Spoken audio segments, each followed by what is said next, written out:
All right, we made it to Talladega weekend. What's up, guys? It's myself and Coop of the Fast Cars, Fast Money crew. We'll be breaking down the all three slates in just one video. Our kind of approach and analysis is going to be relatively the same. So instead of having you guys watch three separate videos, we're just going to condense it into one. And then, as always, if you want the spreadsheet, you can find it on Twitter. It's at FastCarsFM.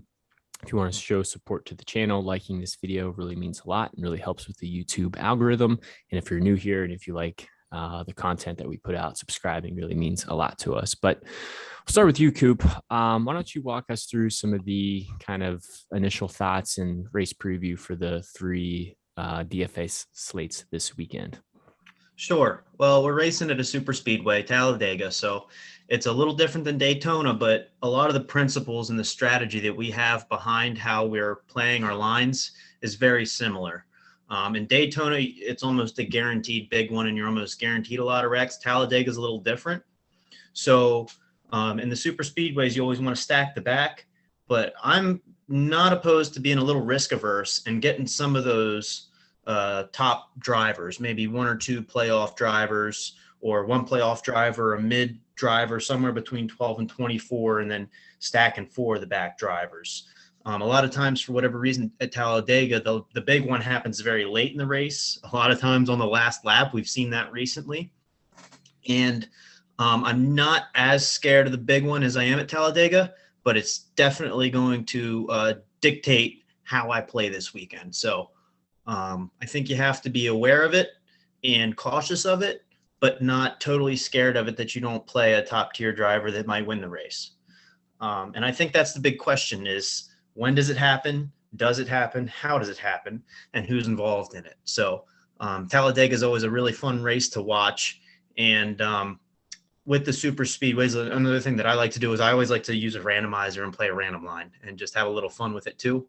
Not throw too much on it, but just use a randomizer, have it pick my drivers, throw 50 cents, a dollar on it, whatever it may be, and see if that one does better than my strategy. At the super speedways, it seems to usually. So the super speedways are always a ton of fun, and it's some of my favorite racing to watch. Yeah, this weekend is like Coop said, it is a lot of fun to watch from a fan and from a DFS standpoint. Like it's a weekend you want to build just multiple lines, just want to have ownership on basically everyone in the field. You just kind of sit back with your feet up and you basically hopefully root for Rex if that's the narrative you want to play, or you take a different approach and play more guys in the middle, more guys towards the front and root for them not to wreck. For me, a lot of the narrative you're going to hear this week is to stack the back. And like Coop was saying, I think it makes sense to have a majority of your drivers starting towards the rear of the field. In, what do you categorize the rear of the field? It could be anyone from 20th on back, 25th on back, 30th on back. Like you can kind of look at the starting positions and make those cutoff points and kind of select your drivers accordingly. Salary really doesn't matter this week. The equipment for the most part really doesn't matter.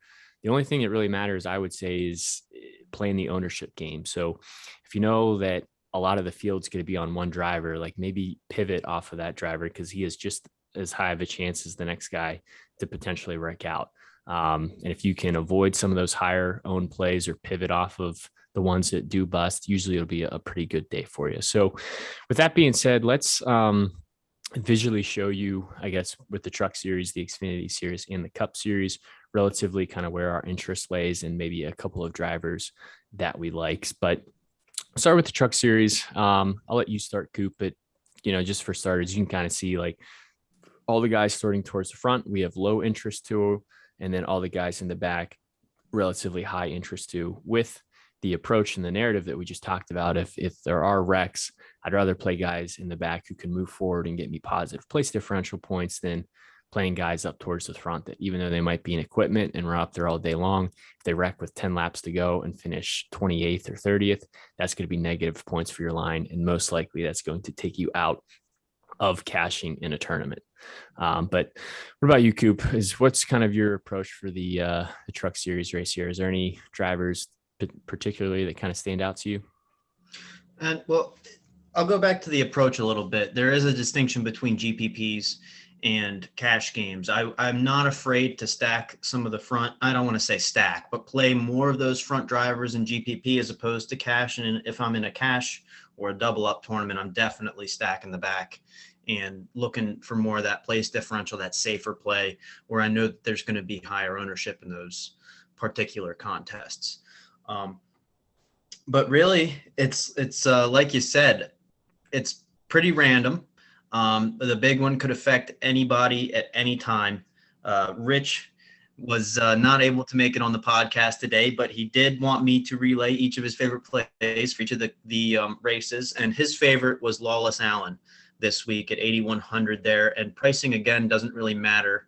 I don't know that we touched on that because it's a super speedway and you're stacking the back. A lot of times you're going to have a lot of salary left over. That's fine. That's perfectly normal. And if anything, it makes you more different and gives you a little more of a chance of that takedown in a tournament if you're playing in a GPP contest. Personally, my favorite is Parker Kligerman. I think he starts the furthest back. Again, we're not too worried about price because if you play Parker Kligerman with somebody like, I don't know, Jason White or another driver starting a little further back there that's cheap, like Keith McGee, Brian Dowsett there, 6,400 is starting dead last. He's only going to move forward unless he runs into the wall in the first lap or, is the first one to have an issue.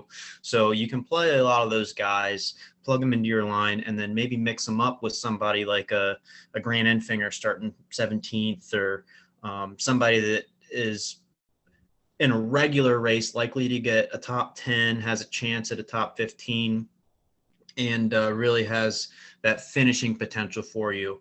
And you want to sprinkle it across several different lines. And I'm not somebody that in a super speedway, I would throw a ton of money on any given line. I really like to spread my ownership out. And I think if you play a lot of those guys in the back, that's the right strategy for you. Yeah, if you should basically want to puke when you look at your line. And if you're watching DraftKings during the race, it's going to look terrible. I mean, your line's not going to be scoring any points.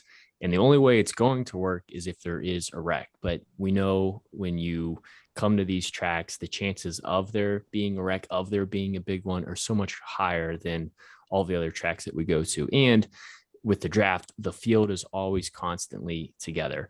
So even if your drivers go, multiple laps down, most likely we'll have someone to draft around. And as long as they're on the track and making laps, like that's all you really need.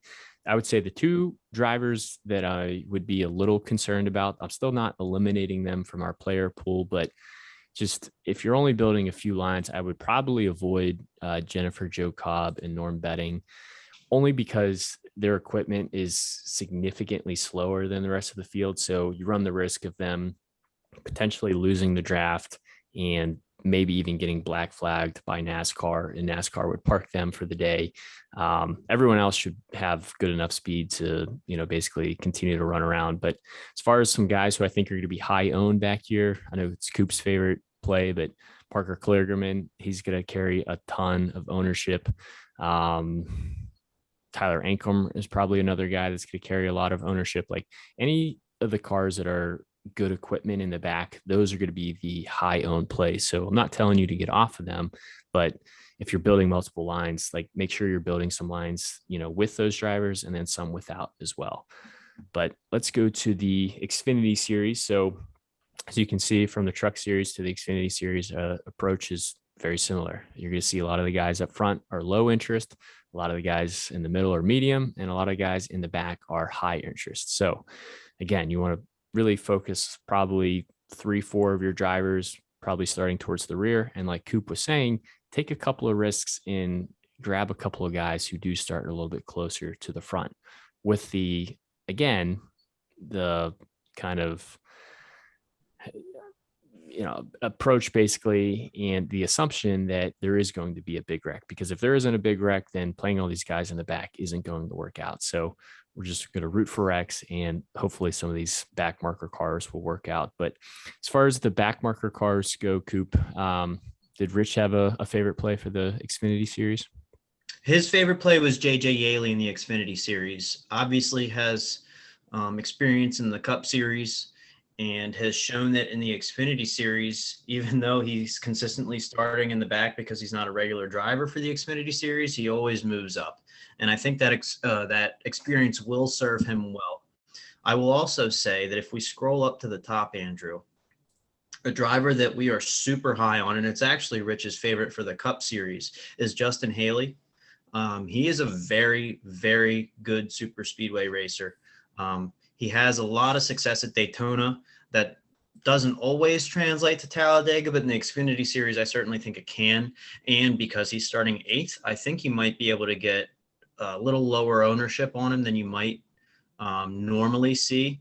And I think that that could pay off in a GPP contest if he puts together a really good Xfinity Series super speedway race. So I'm not afraid of Justin Haley in this one. And I think it actually might be a nice pivot and a nice way to get different, to get one of those top 10 drivers that isn't somebody that has dominated in the Xfinity series and that might get overlooked when people are scrolling to the back marker cars and not paying attention to some of those higher up cars. So in a GPP, I actually I like Justin Haley as a play in a GPP tournament. Yeah, see, that's interesting. I actually kind of disagree with you a little bit in the sense that Colleague has been just lights out at all of these super speedway races. Like they're always running together, whether it's used to be AJ, yeah, it still is AJ Allmendinger. We've seen Ross Chastain, Justin Haley, Jeb Burton. Like Colleague cars run really well at these super speedway races. So even though Coop says he is starting towards the front, I think he's going to carry a little bit more ownership than some people might think. And again, I still think he's a good play, but if he wrecks, it's really going to hurt him starting eighth. So again, I think it's a GPP, only play. I think it's a good GPP play, but I would imagine Haley and probably AJ Allmendinger of the guys starting in the top 10 are probably going to be the two highest owned, just because if you look at their previous performances, which on the super speedway races, which a lot of, DraftKings players will do, that they might see those attractive finishes and be like, wow, this is a slam dunk play, and plug them in. And he very well could be. I just wanted to make that clear to people that he might carry some more ownership than people might think. But yeah, again, I don't really have too many issues with some of the back marker cars. I would say the only potential back marker car to potentially avoid might be the 74 car, the Mike Harmon car. We usually see this car have a lot of mechanical issues. And then maybe Kyle Weatherman, because it's also coming from the Mike Harmon Racing stable. But other than that, I think everyone else should be good to go. It's not usually too many cars that get black flagged in the Xfinity series for speed. And then we'll talk about the main show on Sunday, the Cup Series race. So I guess we'll start with you, Coop. I don't know if there's anything else really to add, approach wise versus what we talked about in the Xfinity series and the Truck Series drivers. But is there anything that kind of stands out to you, particularly about the Cup Series slate versus the Xfinity and the Truck Series slate? Yes. Again, as I mentioned, Justin Haley is Rich's favorite play in the Cup Series this week, and I think he will probably be the highest owned driver. That's total guess, but Justin Haley is a great super speedway driver, and starting 38th, he's a better, he has a better track record than David Starr or Landon Castle at the super speedways. So I would expect him to be a pretty chalky play, but for cash games, that's right up your alley. That's what you're looking for. But as I mentioned earlier, I'm a little more risk averse in GPPs and moving to the top guys. And I will touch on some drivers that have had success at Talladega more so than some other drivers. Two of them are Eric Almirola and Ricky Stenhouse. Both of them have turned in really good finishes at Talladega in the past. And being in that middle range, I am not opposed to playing one or both of them in several GPP lines and having a little higher ownership on them as opposed to some other drivers. And while I'm at it, I will tell a story, Andrew, that you were actually with me watching I believe it was the Daytona race where we were using the randomizer, and the randomizer came up as number 6 or what, I can't remember exactly what the number was. Number two. And it was William Byron that was starting number 2. And it was the only time that I've ever disrespected the randomizer and made you pick another number for it, because I was like, there is no chance that William Byron is going to help my line, so I'm not going to play him. William Byron ended up winning the race. So if you end up using a randomizer for a small line, just listen to it. Don't question it. Have it come up as totally random numbers and go with it, because these super speedways are truly random. Sometimes it falls right into place as to what you would expect, and other times there is something totally out of the blue that happens. So again, I really enjoy playing a random line for like 50 cents or whatever the smallest large GPP is, and just throwing something out there for fun and seeing how it does. I will also touch on Team Penske. If you're going up into that top line and you're looking for a hand-built line that you're looking for just one or two of the top 12, the playoff drivers, Brad Keselowski has had good success at Talladega, and so has Ryan Blaney. Team Penske's had a really quiet year, but Team Penske's also really good at working together in races. And at these super speedways, we've seen, you see the manufacturers start lining up and drafting together. And I would not be surprised if Team Penske puts in a good showing. I would say, Ryan Blaney and Keselowski might do a shake and bake. And if Logano gets in there, maybe it'll be a block and bake, but we'll see what happens. But I really would not be surprised if Team Penske gets out front at some point and then really does well. And any other year, it wouldn't be too big of a surprise, but this year they've kind of had an off year, and it might be a little bit of a redemption race for them. So that's the only other, I think, item that I have to touch on. Cool. Yeah. And I remember that, watching the race together. And I don't remember, he started it with, top 6 or something like that. And I remember it popped up and you're just like, yeah, no way that's going to work out. And I will say too, like, even though you start 5th and win the race, like, you might not even be optimal because of the place differential that potentially some of the other drivers might have. But, yeah, don't be afraid to take a couple of stabs of those guys up front, because you never know. And the only other thing I think I'm really going to add is there's only a few times throughout the year where, like, I don't know if you ever feel good about it, but I would say like the back marker cars are like actually in play.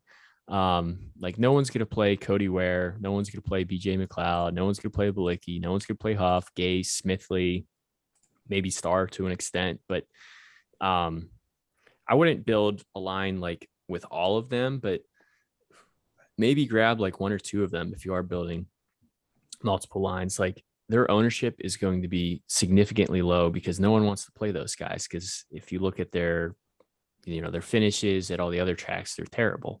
But again, all they need to do is just clock laps and hope that all the other guys who are racing hard at the front of the pack get into one another, wreck, get sent home on the flatbed, and good old Joey Gase and Quinn Huff there, riding 3 laps down, eventually will catch up and pass them and score significantly, potentially more points than the guys who are wrecking out. But again, the only way that's going to work out is if there's a big wreck, and that big wreck has to be before the end of the race.